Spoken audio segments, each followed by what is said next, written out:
Hello मेरे dear साथियों, आप सबका बहुत बहुत स्वागत है आपके प्यारे से इस YouTube चैनल गणेश आई वर्ल्ड में। और मैं हूं साथियों आपके साथ राहुल सर। तो डियर साथियों, हमारी जो क्लास 12 की सीरीज है उसको आगे कंटिन्यू करते हैं और बढ़ाते हैं। चैप्टर नंबर हमारा 2 चल रहा है ना क्लास 12 केमिस्ट्री में, तो चैप्टर नंबर 2 को आगे बढ़ाते हैं। और आज जो है ना कुछ इंपॉर्टेंट टॉपिक है मेरे भाई, कुछ इंपॉर्टेंट टॉपिक है, पेपर में पूछे ही जाएंगे। और इसके अलावा ये ऐसे टॉपिक हैं कि आगे आप पढ़ोगे तो इनके बिना आगे वो सॉल्व नहीं कर पाओगे। तो इंपॉर्टेंट है, तो बड़े अच्छे से बड़े धांसू तरीके से डीपली एक एक चीज को समझते हुए चलेंगे, है ना। तो आज के हमारे टॉपिक है मेरे भाई, पहला तो आपको दिख ही रहा होगा मोलर चालकता, और दूसरा हमारा टॉपिक है तुल्यांक की चालकता। और भाई इनको ऐसे नहीं, न्यूमेरिकल के साथ कंप्लीट करेंगे, मतलब विद न्यूमेरिकल ये वीडियो आपको मिलेगा, ठीक है ना। आइए स्टार्ट करते हैं, समय नहीं गवाते। और मेरे डियर साथियों, हाँ, आपको अगर हम लोग की मेहनत अगर लग रहा है कि यार हम आपके लिए मेहनत कर रहे हैं, तो आप जरूर से यार वीडियो को एक बार लाइक करना, अपने 5 सच्चे मित्रों में वीडियो को जरूर से यार भाई शेयर भी करना, ठीक है ना। स्टार्ट करते हैं। तो भाई हमारा क्वेश्चन क्या है, तो देखो ये चालकता है, लेकिन ये कौन सी चालकता है भाई, ये मोलर चालकता है। असल मोलर क्या होता है, मोलर किससे डिफाइंड होगा, और चालकता है तो धारा प्रवाहित होने का गुण ही है ना। चालकता क्या होता है, तो हमें तो पता है सर, जो चालकता है वो क्या है, धारा प्रवाहित होने का गुण, होने का गुण, है ना। ये तो हमें पता है चालकता, बट ये मूल शब्द कहां से आए, ये किसको डिफाइन कर रहा है। तो बेटा ये जो मूल शब्द है वो आपका डिफाइन कर रहा है एक मोल विद्युत अपघट्ट को। किसको कर रहा है, एक मोल विद्युत अपघट्ट को। ध्यान रखना, ये जो मूलर शब्द है वो डिफाइन किसको कर रहा है, एक मोल विद्युत अपघट्ट को। किसको, एक मोल विद्युत अपघट्ट को। मतलब क्या है सर, मतलब मेरे भाई ये है कि जो एक मोल विद्युत अपघट्ट युक्त जो विलयन है उसकी जो चालकता है वही आपकी क्या कहलाएगी, मोलर चालकता। सर ये कैसा सब, तो देखो यहां समझो, मान के चलो मेरे भाई ये एक विलयन है, मान के चलो मेरे पास ये क्या है, एक विलयन है। और ये विलयन बेटा एक ऐसा विलयन है जिसमें एक मोल विद्युत अपघट्ट भरा हुआ है। क्या भरा हुआ है, विद्युत अपघट्ट भरा हुआ है। तो ये जो विलयन है वो एक मोल विद्युत अपघट्ट युक्त विलयन होगा। ये जो विलयन है वो एक मोल विद्युत अपघट्ट युक्त विलयन होगा। और अब ये एक मोल विद्युत अपघट्ट युक्त विलयन बन गया, और इसी विलयन की अब जो चालकता आएगी वो चालकता मोलर चालकता आएगी। कौन सी आएगी, मोलर चालकता आएगी। तो साधारण शब्दों में ये परिभाषा लिखी है, एक मोल विद्युत अपघट्ट युक्त विलयन की चालकता को मोलर चालकता कहते हैं। ध्यान रखना ये बातें, ठीक है। तो एक मोल विद्युत अपघट्ट कोई सा भी विलयन है, अगर उसकी जो चालकता होगी वो चालकता मोलर चालकता होगी। अच्छा, दूसरी परिभाषा क्या है, तो दूसरी परिभाषा तो बिल्कुल सिंपल है यार, विशिष्ट चालकता और आयतन का जो गुणनफल है वो ही क्या है, मोलर चालकता। अच्छा, विशिष्ट चालकता क्या होती है सर, के होती है। आयतन क्या होता है, क्षण भी होता है। इन दोनों का गुणनफल कर दो, क्या मिल गई, मोलर चालकता। ये दूसरी परिभाषा है। अब आगे बेटा एक इंपॉर्टेंट सा पॉइंट है, एक अच्छा सा पॉइंट है, इसको आपको याद रखना है कि भाई जो मोलर चालकता है इसे हम देखो, इसे हम पहली बात तो ये देखो, मोलर चालकता विद्युत अपघट्ट की चालकता है, और विद्युत अपघट्ट की चालकता को हम विद्युत अपघटनी चालकता भी कहते हैं। हमने पिछली वीडियो में देखा ना। और विद्युत अपघटनी चालकता को हम लैम्डा से व्यक्त करते हैं ना। बट ये विद्युत अपघटनी चालकता विद्युत अपघट्ट की चालकता तो है, लेकिन कितने विद्युत अपघट्ट की, एक मोल। तो मोल को इंग्लिश में मोलर भी बोलते हैं ना, मतलब देखो इसको मोलर कंडक्टिविटी बोल रहे हैं, तो मोलर का क्या आएगा, एम, मतलब कहेंगे इसको लैम्डा एम से व्यक्त करते हैं। जो मोलर चालकता है ना मेरे भाई, इसको हम किससे व्यक्त करेंगे, लैम्डा एम से व्यक्त करेंगे, ठीक है ना। तो इसे हम लैम्डा एम से व्यक्त करते हैं, यहां लिख देना, व्यक्त करते हैं, ठीक है ना। ये बात यार, दोनों परिभाषाओं को याद रखना, क्लियर है। अब आगे देखो दूसरी परिभाषा में क्या बोला गया, तो दूसरी परिभाषा में ये बोला है विशिष्ट चालकता और आयतन का गुणनफल मोलर चालकता है। तो मैं यहां पर एक लाइन लिख दूं, यदि विशिष्ट चालकता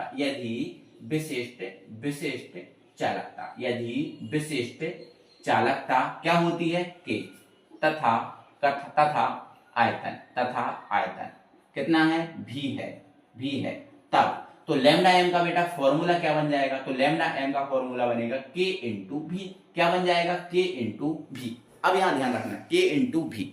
अब यहां क्वेश्चन पे थोड़ा ध्यान देना, क्वेश्चन में क्या बोला, एक मोल विद्युत अपघट्ट युक्त विलयन की चालकता। मतलब ये जो आयतन है, अभी तो हमने आयतन क्या मान लिया भी, अब ये कितने मोल विद्युत अपघट्ट का आयतन है ये हमें पता है क्या, ये हमें पता है क्या, तो नहीं है पता। तो अभी तो भी क्या है, आयतन। अब हमें ये पता नहीं है कि भी कितने का आयतन है, 1 मोल का है, 2 मोल का है, 3 मोल का है, 4 मोल का। तो ये जो है ना एक परफेक्ट फॉर्मूला नहीं बना। कब तक, जब तक हमारा जो आयतन है वो 1 मोल विद्युत अपघट्ट का ना आए, तब तक ये हमारे लिए परफेक्ट फॉर्मूला नहीं होगा। तो आगे बेटा हम थोड़ा सा एक चीज लिख रहे हैं, एक चीज लिख रहे हैं, उसको आप समझना। हम 1 मोल विद्युत अपघट्ट का क्या निकाल रहा है, आयतन। तो एक लाइन यहां समझना, मैंने यहां पर बेटा यहां लिख दिया, यदि m मोल, मैंने क्या मान लिया, m मोल। मतलब m एक कोई संख्या होगी, है ना, 100, 50, m की जगह कुछ भी रख सकते हैं।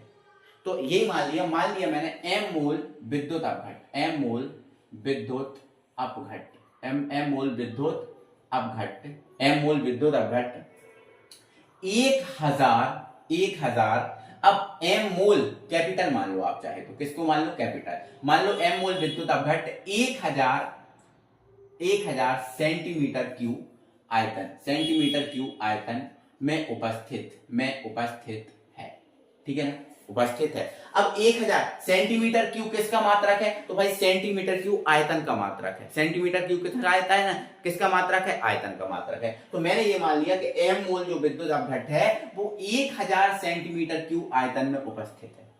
समझ रहे हो, m मोल।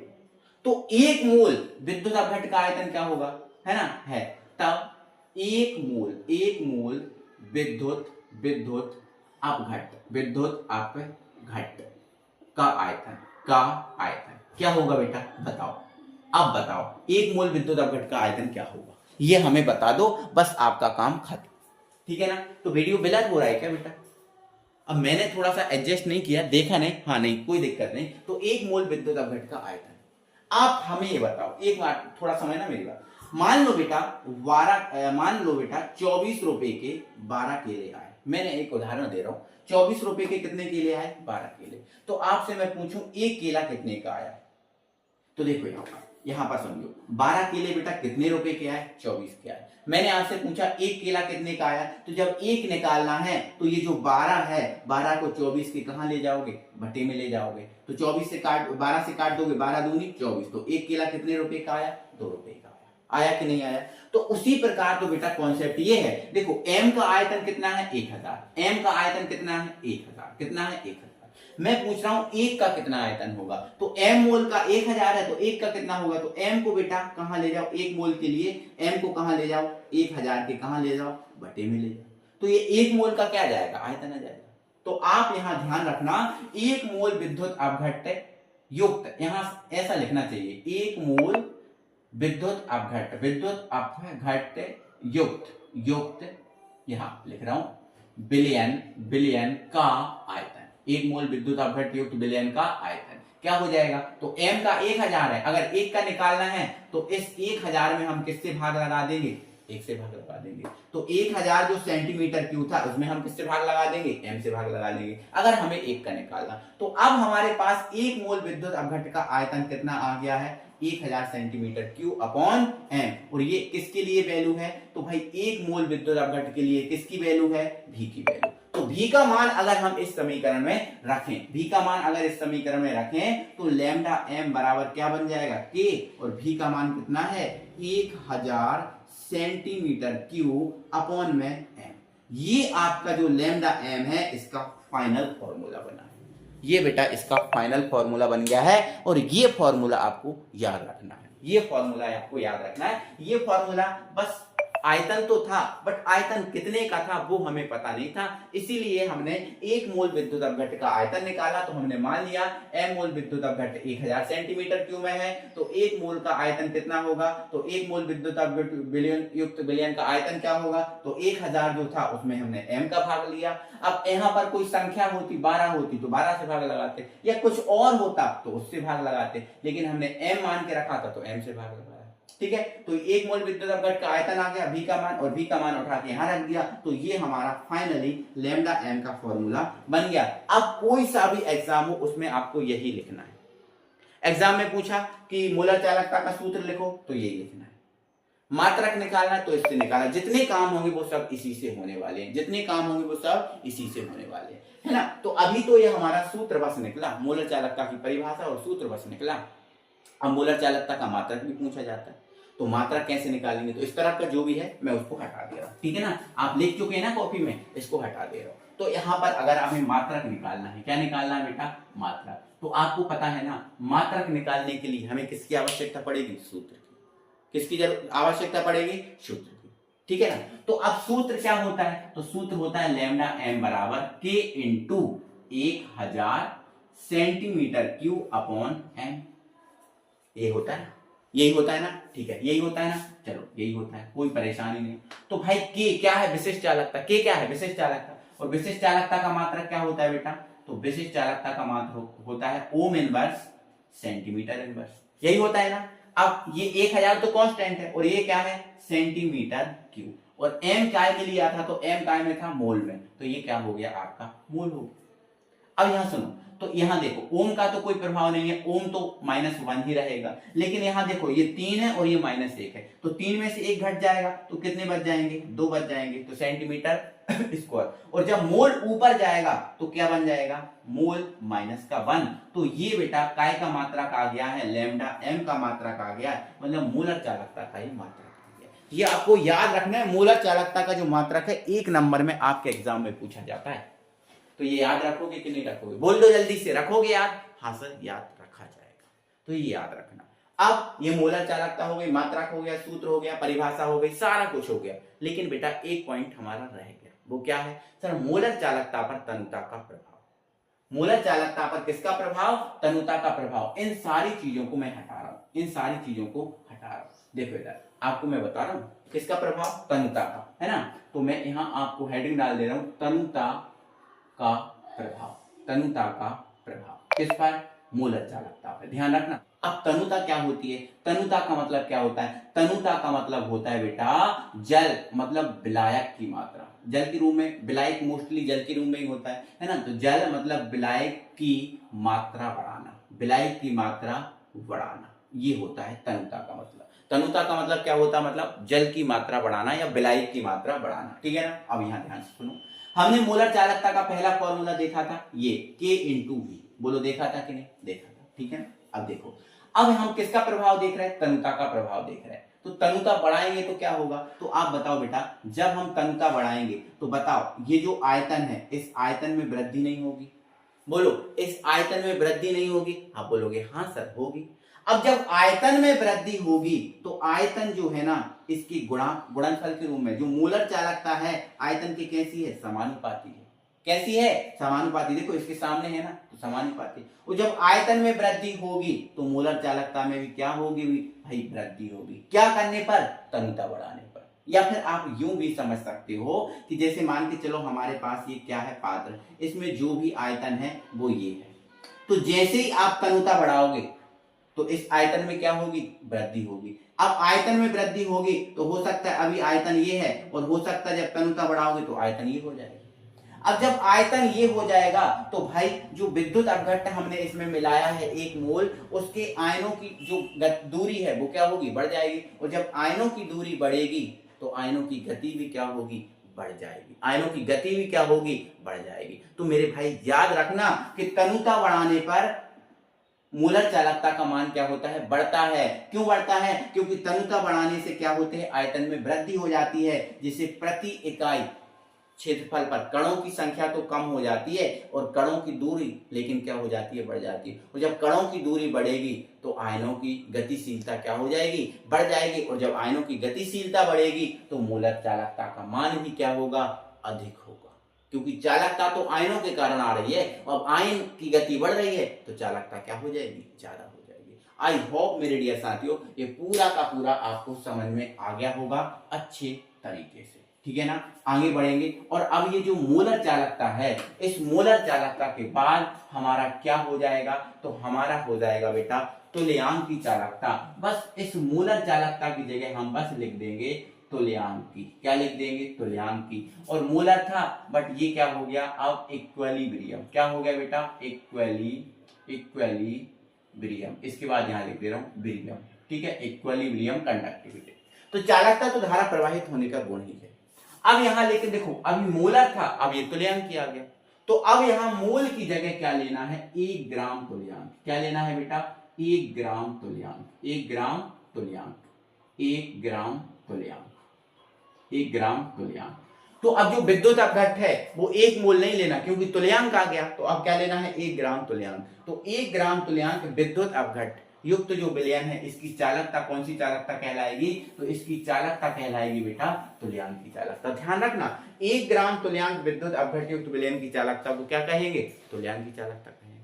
अभी 1 मोल था तो मोलर चालकता, 1 मोल विद्युत अपघट्ट लिया था, अब तुल्यांक आया तो 1 ग्राम तुल्यांक ले लिया, तो 1 ग्राम तुल्यांक विद्युत अपघट्ट की चालकता को क्या बोल देंगे, तुल्यांक की चालकता कहते हैं। या दूसरी परिभाषा क्या होगी, दूसरी परिभाषा यही है कि भाई विशिष्ट चालकता और आयतन के गुणनफल को तुल्यांक की चालकता कहते हैं। कि क्या कहते हैं, तुल्यांक की चालकता। अब यहां ध्यान से सुनो, अब इसको हम काय से व्यक्त कर रहे हैं, तो इसे हम बेटा लैम्डा EQ से व्यक्त करेंगे, क्योंकि चालकता विद्युत अपघट्ट की है तो लैम्डा, लेकिन इक्विलिब्रियम बोल रहे हैं ना, तो इक्विलिब्रियम का हमने क्या उठा लिया, EQ, तो इसको लैम्डा EQ से व्यक्त करते हैं, व्यक्त करते हैं, ठीक है। अब इसका सूत्र क्या बनेगा, तो बस भाई विशिष्ट चालकता अगर K मान लूं, आयतन में मान लूं भी, तो इन दोनों का गुणनफल क्या होगा, ये होगा। उसके जैसा फॉर्मूला बन गया कि नहीं बन गया। लेकिन भाई यहां पर एक बात विशेष ध्यान रखने वाली फिर है कि भाई जो भी है वो आयतन है, लेकिन किसका आयतन है, 1 ग्राम तुल्यांक विद्युत अपघट्ट का। अभी 1 मोल था, अभी क्या है, ग्राम तुल्यांक है, तो ये आयतन है किसका है, 1 ग्राम तुल्यांक विद्युत अपघट्ट का। अब हमें यहां बताओ, तो भाई हमें पता है कि मोलों में तो क्या ज्ञात की जाती है, तो मोलों में तो ज्ञात की जाती है सर मोलरता। क्या ज्ञात की जाती है, मोलरता। तो अभी हमने m लिया था, लेकिन ग्राम तुल्यांक में क्या ज्ञात किया जाता है, तो आप बोलोगे सर ग्राम तुल्यांक में तो नॉर्मलता ज्ञात की जाती है। क्या ज्ञात की जाती है, नॉर्मलता। बोलो करते हैं कि नहीं करते, हाँ बोलोगे सर, हाँ सर करते हैं। तो ग्राम तुल्यांक में क्या होती है, नॉर्मलता। तो यहां पर बेटा जो हमें 1 ग्राम तुल्यांक विद्युत अपघट्ट का आयतन निकालना, अभी भी क्या है, आयतन पता नहीं कितने का आयतन है, तो हमें 1 ग्राम तुल्यांक का क्या निकालना है, आयतन निकालना है। तो हम यहाँ पर एक बात लिख लेंगे, यहाँ लिख लेंगे, यदि n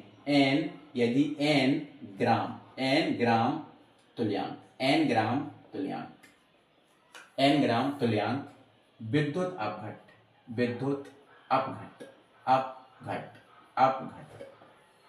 1000 सेंटीमीटर क्यूब आयतन में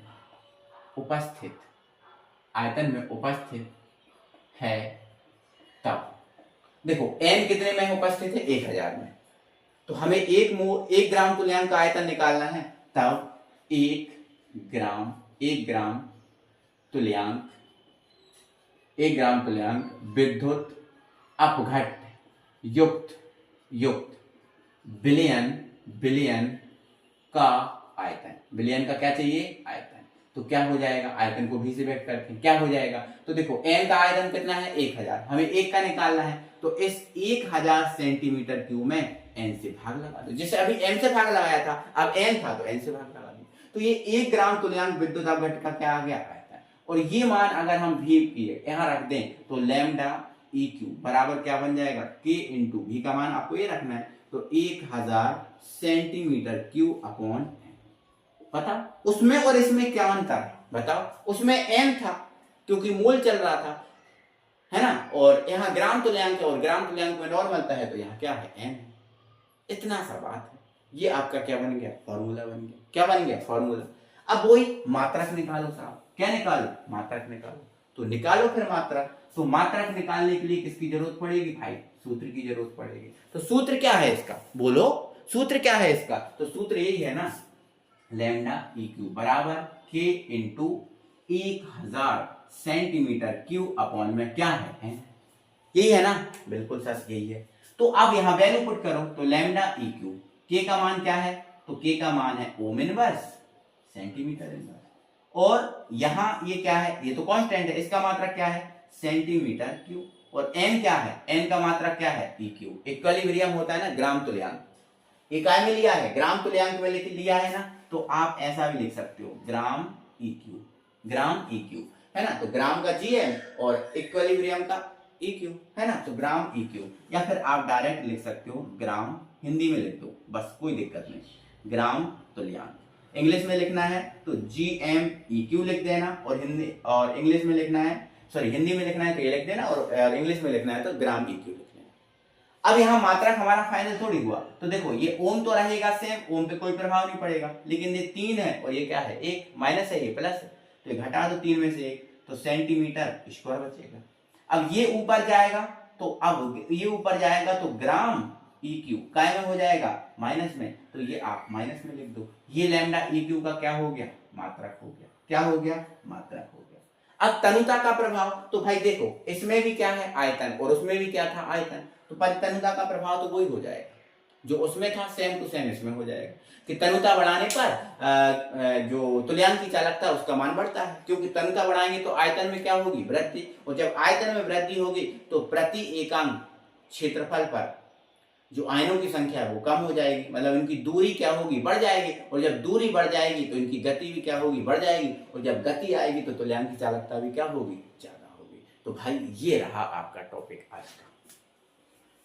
ओके, क्या बात समझ आई, क्या जो मैंने आज समझाया वो आपको अच्छा लगा, ठीक है, तो एक बार जरूर से यार वीडियो को लाइक कीजिए, और जहां दिक्कत होती है यार बता दो कि सर हमें ये चीज समझ में नहीं आती, या आप अच्छा नहीं समझाते आप बोल दे, कोई दिक्कत नहीं, मुझे बुरा नहीं लगेगा, ठीक है ना।